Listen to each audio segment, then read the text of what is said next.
Hey, what's up guys? I have a fantastic video today. I'm super excited to bring this one to you. Basically, it is the first budget list that I've come up with.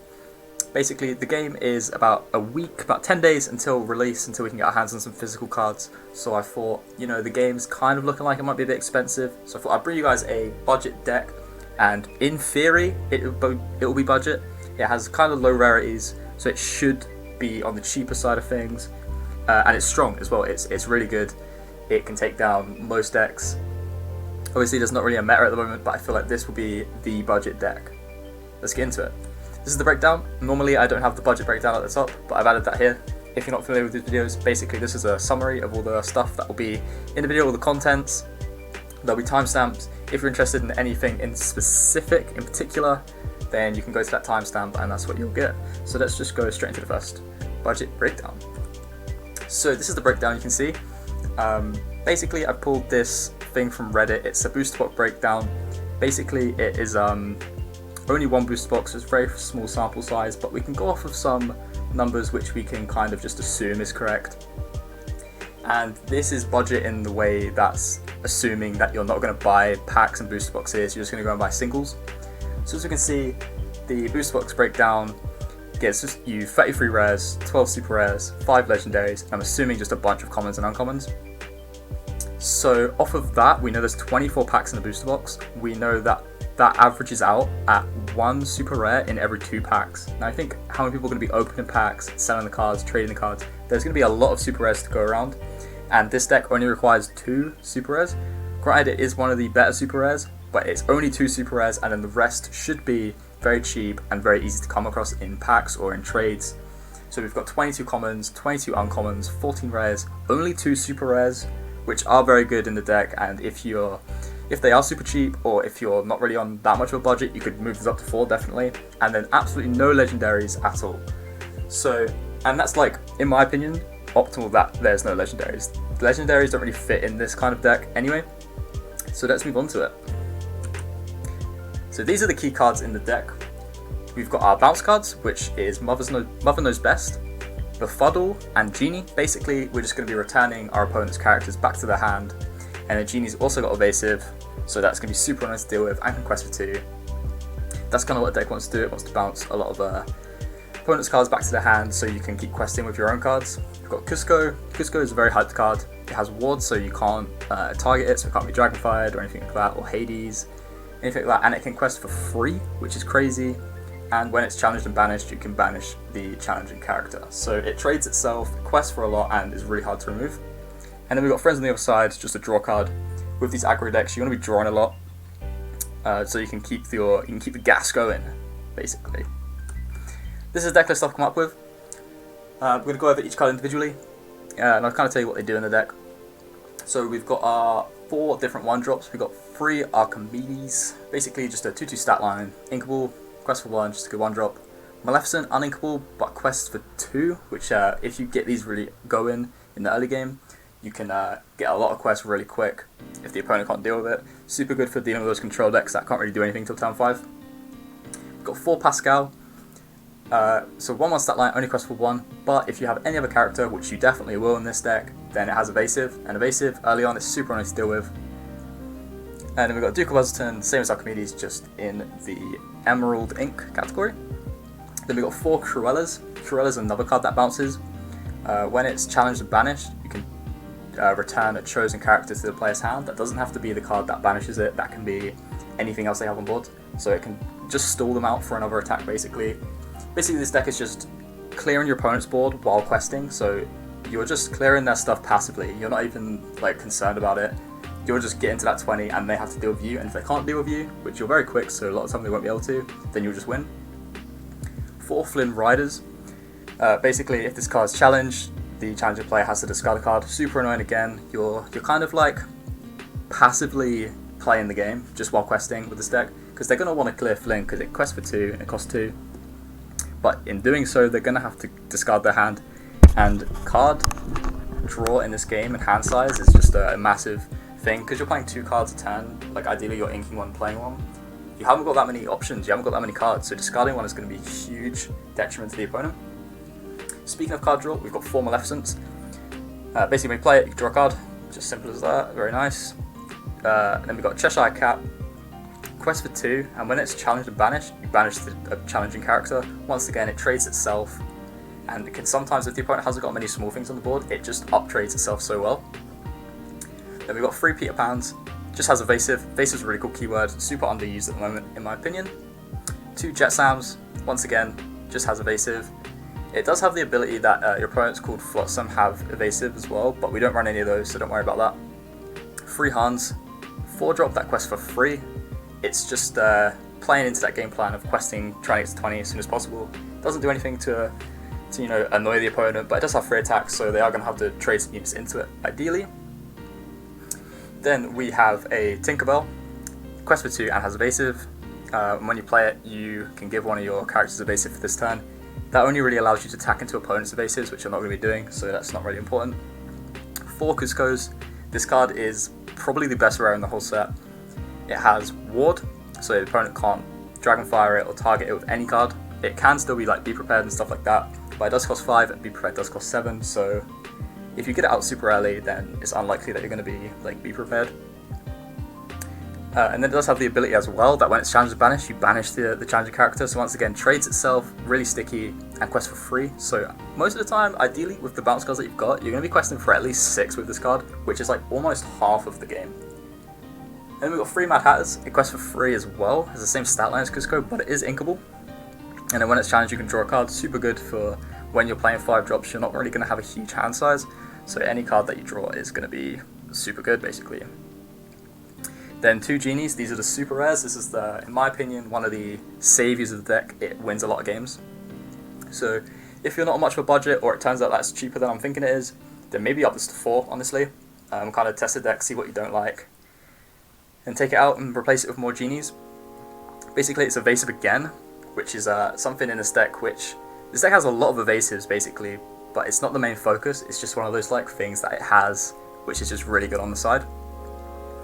Not only that, when you play it, it bounces a chosen character to the opponent's hand. So if they play like something huge, you just bounce it and then you've just wasted their whole turn basically. And they still need to deal with an evasive card. And then we got 4 Befuddles. This card really surprised me, it's super good. Basically it returns a character or item with cost 2 or less to the player's hand. This can deal with like mainly the Bodyguard Simba cards, or it just buys you a turn, like Genie does, but in the early game rather than the late game. And then if you have it later on in the game, you can just ink it. And then we've got 4 Friends on the other side.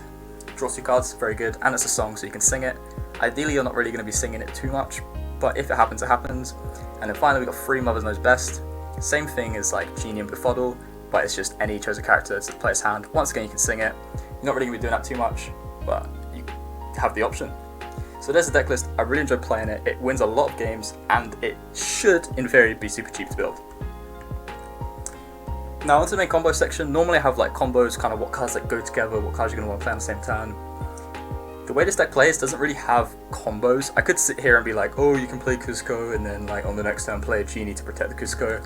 But that's more like simple stuff, and it's not really a combo. So I've got kind of the 3 main like conditions you want to follow. You want to spam the board, go super wide, so you want to have lots of units on the board. You want to be bouncing the opponent's annoying cards, so the skill in this deck kind of comes from like knowing what cards you want to like send back to their hand.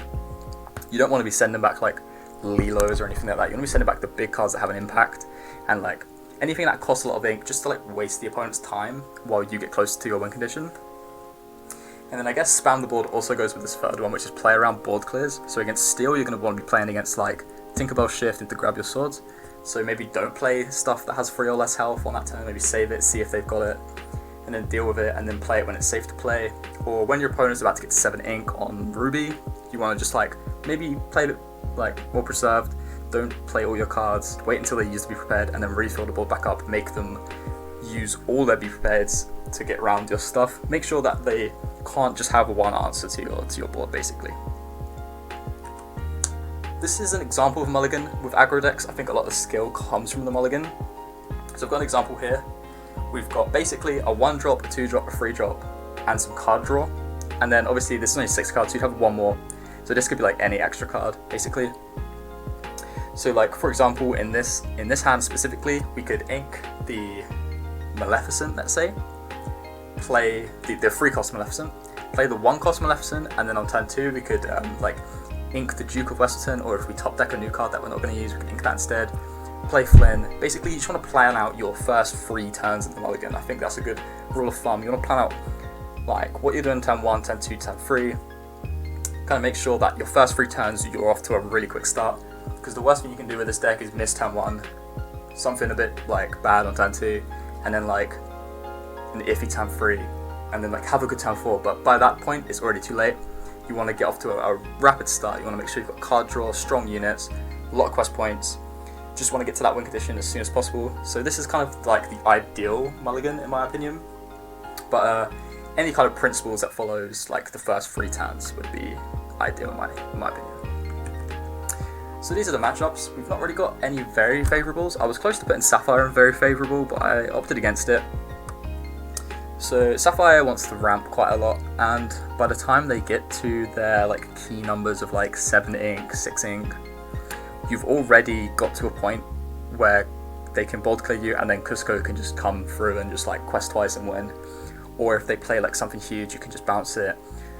Or you know, just like they are so much slower than you are that you shouldn't have a problem winning the game before they get to where they want to be. I've got Amethyst and Even. Amethyst was a tricky one because Amethyst right now is an ink that goes into control and aggro. So the control Amethyst list, I would say you do go Even with. Anyway, just because it's more of like who gets to their win condition first. Do the Amethyst control players get to a point where they're playing big cards, or do you end the game before they get there? It's kind of like that.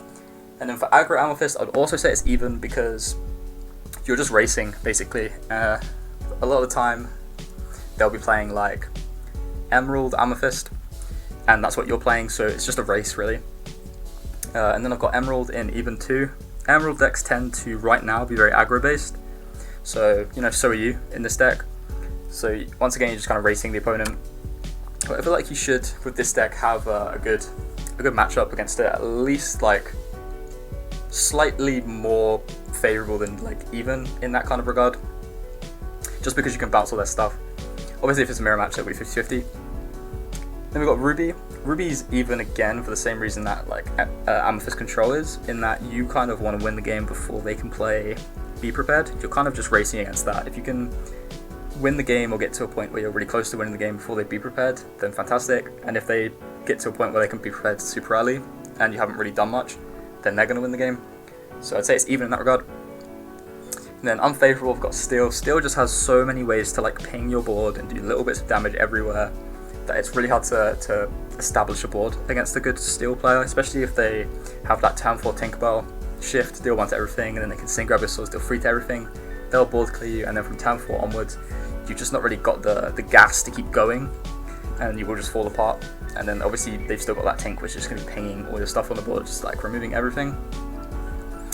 And then I've got Amber in unfavourable as well. Amber's just super good, like mid-rangey deck, and they just have a lot of units which can like uptrade your stuff, and then after they uptrade your stuff, they can heal Rapunzel, draw a lot of cards. So their game plan kind of is accelerated against an aggro type deck. But I think it's quite a good matchup spread. You can win any matchup. Maybe Steel is like definitely the hardest one, but you can definitely win any matchup. The Steel matchup kind of comes down to if they do have that Tinkerbell combo, and if they don't, then you should be in at least an okay position to win the game. So that's it for the deck breakdown. Very promising. It's definitely one of the decks that I'm most anticipated for building in real life. Like I say, it should be super cheap, should be super effective, should win you a lot of games. If you did like this breakdown, it's a lot more in depth than my other ones, then be sure to comment, like, subscribe, you know, all the YouTube stuff. And I'll see you in the gameplay. Okay, cool. So heading into game 1 here, we've got going first. That's exactly what we want with this deck. We can start questing quite quick. So I'm gonna keep Friends on the other side just because it's card draw, which means I'm gonna keep Cheshire Cat as well, just because I like the card. I think it's quite strong. Which means we don't really need the Maleficent since we've already got 3-drop and card draw. Go to Hans, definitely won't need it as 4-drop. Same with Tink. And then I'm okay to keep 2 Pascals. Might be able to just ink one, and then we draw 2 Corellas and a Flynn. So, not an awful start, I actually kind of like it. So I'll ink a Cruella straight away, I think. We'll get a Pascal down. And then turn 2, we can play Flynn. We can ink a Pascal if we want, or we might ink the Cruella. And then we've already got a card draw to refill our hand and Cheshire Cat for the turn 3. So it seems like we'll definitely be inking this Pascal. We don't really need it. So we're playing it still, which is I put that in the unfavourable section. So there is a hook. So I could also go wide here. So I could ink maybe Cruella and then play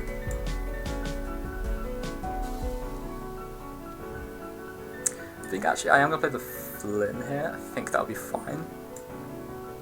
And then I guess Pascal evasive, so we're good to quest.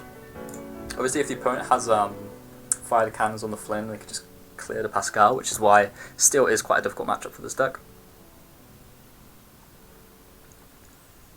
But I hope we can make something work. We've got quite a solid start. I think turn 3 it's better to do the cat than to draw cards, just because we do want to establish the board quite quick. They're going to quest with the hook, which is totally fine. Cool, and that works for me. So we can actually ink, I think, one of these two. They're both exactly the same, really, in this deck, so we'll just ink the Duke, play the cat, and then we can quest for free. And now we don't mind about the hook trading into the Flynn. It will get discard, and it's already quested for 2, which is good enough for me, in my opinion. The next time we are going to draw some more cards, and then we can play another Pascal maybe. That's the great thing about this deck, it does have that like evasive presence, as well as like the bounce presence. Not too many bounce cards in the starting hand. A Befuddle would have been really good to bounce this hook.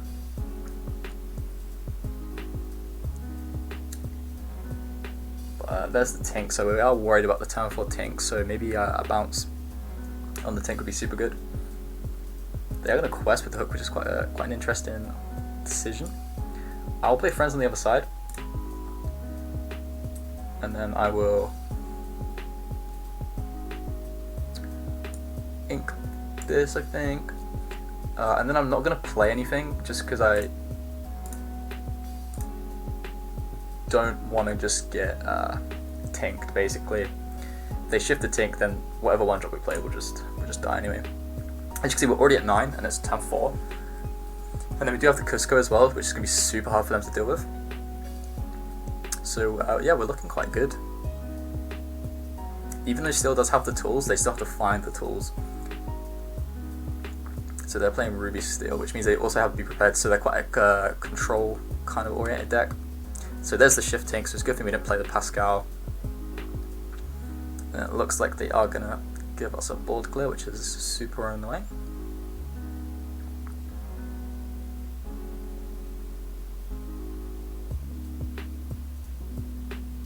But like I say, we are going to discard a card. Discarded a big hook, which is fine. And then yeah, the Tink is going to clear our board. Like I say, that's fine. We do have a Cusco here, so we are going to ink this Jet Sam. And then we can play the Cusco. It does have wards, so that is going to get us to 12, almost guaranteed. They can't Dragonfire, it'll really touch it in any way, really. Then next time we can ink a Pascal, and then we'll have another 4, because Pascal have evasive.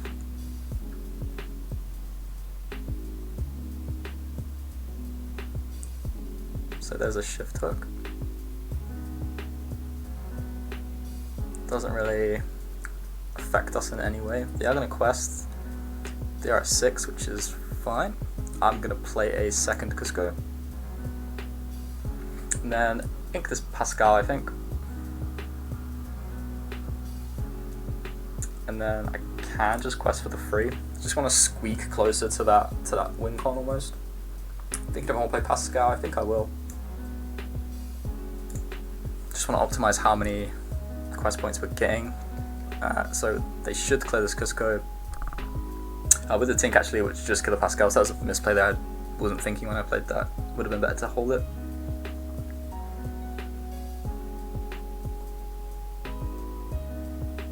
But as you can see, the opponent just is having to react to everything that we're doing, and we're just following our own game plan, especially in a matchup that is like the worst one for us. we are still in quite a comfortable position. We just need ideally like a bounce card or just something annoying.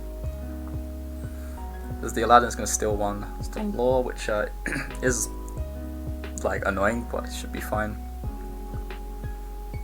Opponent is going to attack with the hook, which is I think a misplay, and then we can just banish that hook as well off the Cusco, which is phenomenal.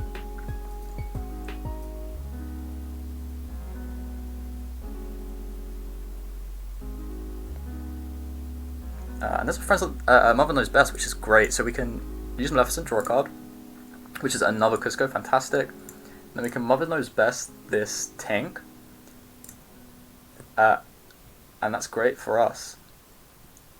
So now they won't be able to clear this Cusco, and we'll quest for, what's that, 4? Yeah, and then we do have lethal on board, because the Aladdin can't clear this, it could shift. And then Pascal has evasive. They could ink and then play the big tink again, which will clear the Pascal.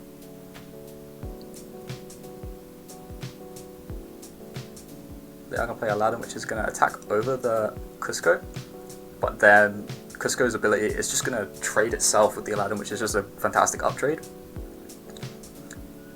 And there's a Sing Be Prepared, which is fine again. Like I say, we could just play another Cusco, and that should put us at 18. Unless the opponent wants to play another Be Prepared. And then Tinkerbell should finish it off, unless they have like Dragonfire or something similar, which they might do. And it does have free health as well, so it is protected against that Tink shift. I guess it wouldn't be actually. Oh, they're going to shift already, which is, that works. So now they can't clear this Tink. And then we can actually just play both. They have 0 cards in hand, so I'm just going to play everything, assuming that they don't top deck a Be Prepared. And then we're 2 points away, so they have to kill basically this Tinkerbell and the Cusco with 1 card in hand, which is a Maui, which is annoying, but it's not enough. And that will be us winning game 1 against quite a difficult matchup. Again, the Cusco trading with a Maui, just another like great reason to play Cusco. And the card is only a rare, which is crazy. There's a concession. That's game 1. Really good showcase. Let's move on to game 2. Okay, so game 2, going first again. We have a 1-drop Maleficent, which is a fantastic 1-drop. We have some card draw, so we don't need 2, so we can kind of get rid of. I think this is fine. Kind of want like a 2-drop or more 1-drops. I will mulligan this just because I think finding more like 1-drop Maleficents is slightly better. So we'll go for that. We get some 1-drops. There's our Flynn Rider, which is in my opinion the best 2-drop. And yeah, we're looking good. So we can definitely ink maybe this Duke, and then we can play this Maleficent. Going 1 with this Maleficent is great as well, especially with Befuddle. If obviously we don't have one, but if we did have one, it'd be really good to bounce back whatever they play, which is just free 2 quests at that point, and then we can play another 1-drop, which just gives us a lot of tempo, just like literally from the first time. But if they do play something, it looks like they are playing Amethyst, they're playing Pascal as well, so maybe it's going to be a little race here.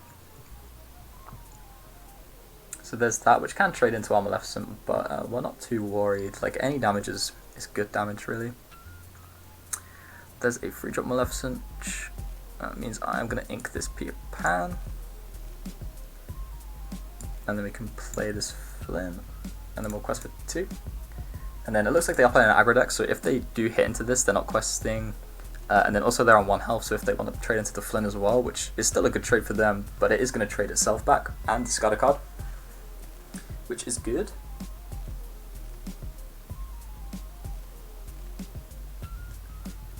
Hopefully they're not playing Amber, because Amber is quite an annoying ink to go against. There's Dr. Felicia, which is good for them again.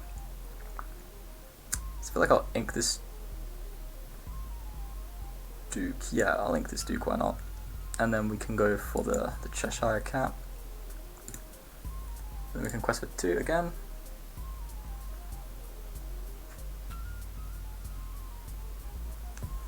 just want to get our stuff out and press the quest button as much as we can, really.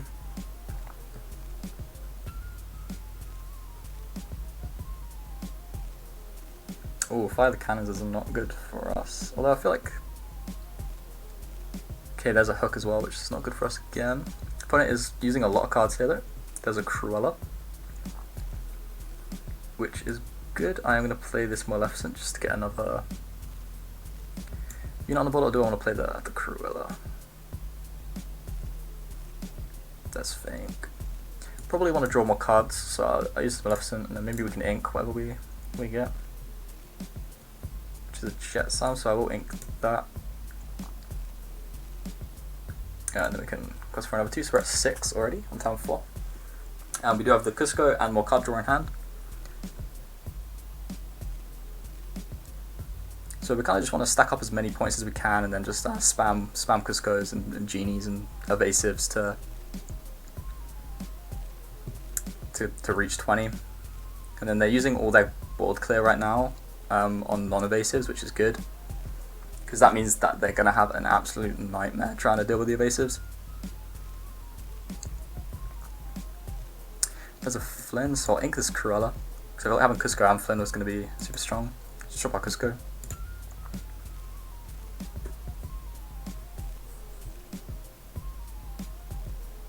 Now Cusco's going to be super annoying for them to deal with, and be questing for free, which basically the equivalent of their whole board as well.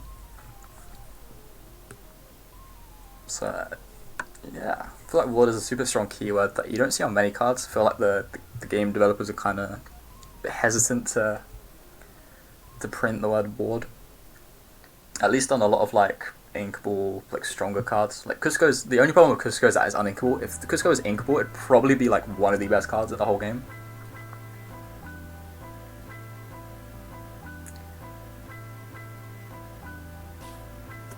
Cool, so we have a Hans as well, which is really good too, actually. So I can go 9, and then this puts me to 12. I'm trying to think if I want to use friends. I think I'll just use friends, at least to start with. We can befuddle, which is good as well.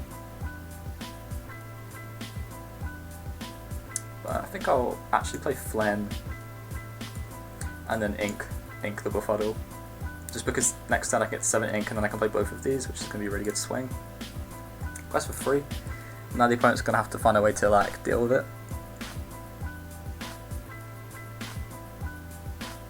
Or obviously they're playing Steel, so they might have Whole New World, which is like great for us as well. It just refills our whole hand. And the hook is only a 4 cost, so they can't even sing it, which is good.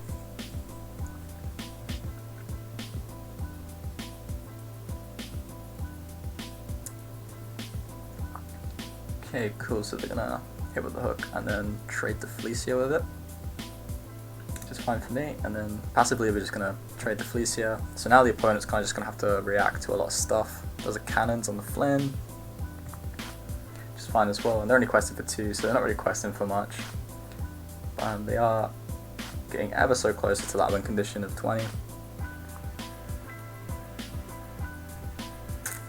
Interesting.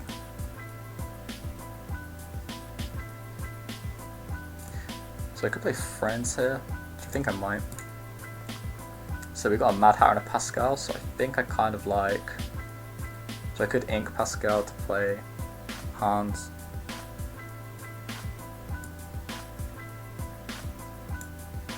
So if I play both of these, they can just play Big Tink, which is annoying. So I would ink this Pascal, and then play Hans. Obviously they can clear it with like a smash, but I feel like the Tink might be more likely. Also they're coming up to 6 ink, so it might be the one card they have in hand. And they have already played a smash, so in theory they have less of a chance to find smash than they do Tink, so Tink's more likely, if that makes sense.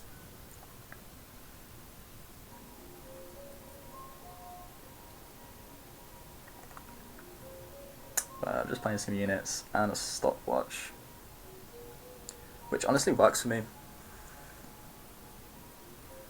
We can play Mother Knows Best to bounce, or we can just do Mad Hatter and Maleficent, which I like a lot more. Adds a lot of quest points.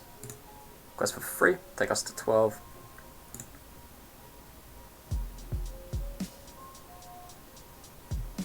And then there's a hook.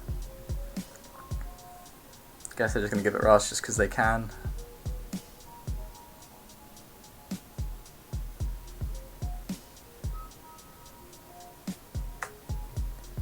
And then they do have to kill this Hans, or we do just win this turn. So they are currently at like lethal, I guess. Oh, there's the genie, so that's fantastic. So we can actually bounce like, I guess this Prince Eric would be the best thing to bounce, and then they're one away from winning. Actually, I think the hook would be the best thing to bounce, just in case they shift into hook and get the one extra quest, which I guess doesn't matter, but I will do the hook. And then I could sing Mother Knows Best too. I don't think it's really worth it. So I can quest for 5, which takes me up to 17, and then unfortunately Genie does just miss the mark. I'm trying to think, so if I quest for 2, go to 14, and then this is only 5, so that's 19 again. Or I could hit into this hook, into this. So I could just try board clear here actually. So I think I will do that actually. So I'll go here, and then this goes here, and then they have only one quest, and then I can just slowly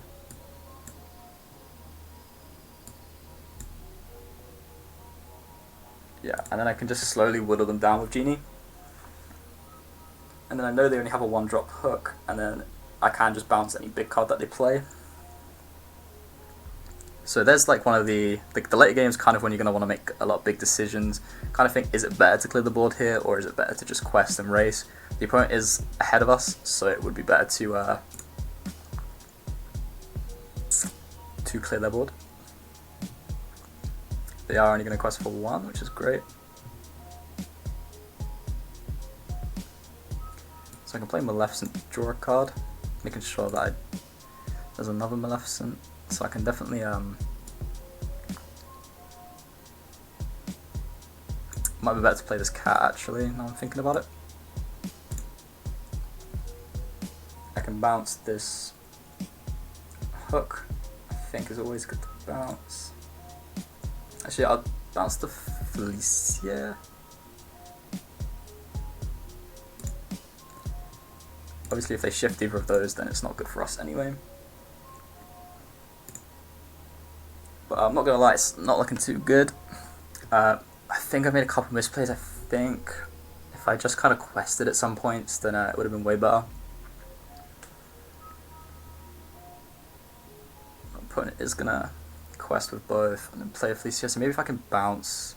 It's not looking like it. I'll draw a card, see if I can find it out. It's unlikely, it's Cruella. It's like, oh, I didn't want to name Cruella, but it doesn't matter at all. Play the cat. And then, yeah, we'll get 17. Unfortunate game, there's probably some slight changes I could have done to win that one. But you got a good idea of kind of what the deck wants to do. Let's go on to game 3. Okay, so third and final game, we're going second here, which isn't what we want to see necessarily, but you know, we can make it work. So we've got a good Maleficent, we can get rid of 1 Cheshire Cat, we can get rid of Tinkerbell, we can get rid of this Mad Hatter, and we've got a turn 1, 2, and 3, and we have the Duke if we need to ink something. We get Flynn, Cusco, and a second Maleficent, so that's really good. We could definitely go ahead and ink this Duke on the first turn. We can maybe ink. No, we don't want to ink the Cruella, so we're playing against Musketeers here, which I do have a video on the channel if you're interested in Musketeers. Quite an interesting archetype. So we have Peter Pan, so we're definitely going to ink the Peter Pan. And then we can, I think actually I'll want to play the Duke first, just so the Simba doesn't trade into it. No, I'll play the Maleficent. Should be fine. The next turn I can play like another Maleficent and another Duke, put 3 more quests on the board, and then they just have to deal with it. So there's a Mickey, we definitely are playing against Musketeers. I'm just going to quest, which is fine. Another Peter Pan, we're just going to ink that. I'm going to go wide here. And then we'll quest with this Maleficent, get to 2. And next time if we can quest with everything, we'll be at 7, which is great number to be on for turn 3. But I think the correct play will be for this Symbioth just hit into the Maleficent, yep, just like that. And then maybe like a fire the cannons on the tube. Nope, nothing like that. So I can actually ink. If I have ink in this Cruella actually, and then I can go Flynn and this, just optimize the amount of like lore pips we have on the field. Already at 5 on turn 3, and we have a Cusco in hand, which is good. So we're looking quite good. The opponent doesn't really have many options for 4 ink to clear this type of board, at least not yet. So we should get a lot more points in the next turn. Against Steel, you do want to like just go really quick. You do have to play kind of smart and play around a lot of things, but you do want to go really quick. So there's a fire the cannons, which is good. Then hopefully there's no Tinkerbell, that's our main concern. There's another Flynn. I think it's better to play the cat actually, and then we can ink the Flynn, and then hopefully next time we top deck an ink all card and we can play Cusco, and then we're looking really good. Goes for 2, we're already at 7. 6 ahead of the opponent, and the opponent's got nothing on board. So that's really good. There's a hook, which is going to give them back fire the cannons, which is going to get rid of... Oh, they don't ink cards, so we can ink this Cruella. Play Cusco, and then we are in top deck mode, but we are questing for an awful lot. Questing for 7 next turn if they don't do anything. Assuming they trade hook into one of our cards and then fire the cannon the other one. They'll still allow us to quest for a lot, but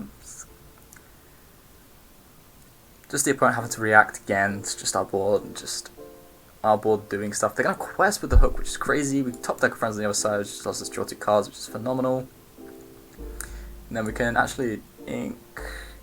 We don't need to ink anything actually. Our most expensive card is 6, so if we do draw it, then we can play it, and we can't play anything if we do ink something. So 3 away from winning. Winning on turn 6 would be great. They have to deal with a Cusco, which is going to be really hard for them to do unless they have a rush card, because they can't target it. They could play grab your swords and then hit hook into it, but even if they do that, then they're trading their hook and they've used all their ink, so we're still in a really good spot if they do that. Ending off on it looks like, you know, don't want to say too much till we actually won the game, but looks like we're ending off on a really strong final game. This is exactly what deck wants to do, just have a really rapid like spam board and just go, just get to 20. Opponent used all their cards to try and clear, and there's nothing they could have done. We just had the win there. There's a concession, there's a win on game 3, a 4-minute game. If you did enjoy this video, lots more coming to the channel, lots more different content coming soon, but still keeping on those deck guides. If you have any deck recommendations, put them in the comments below. Other than that, thanks for watching, and I'll see you in the next one.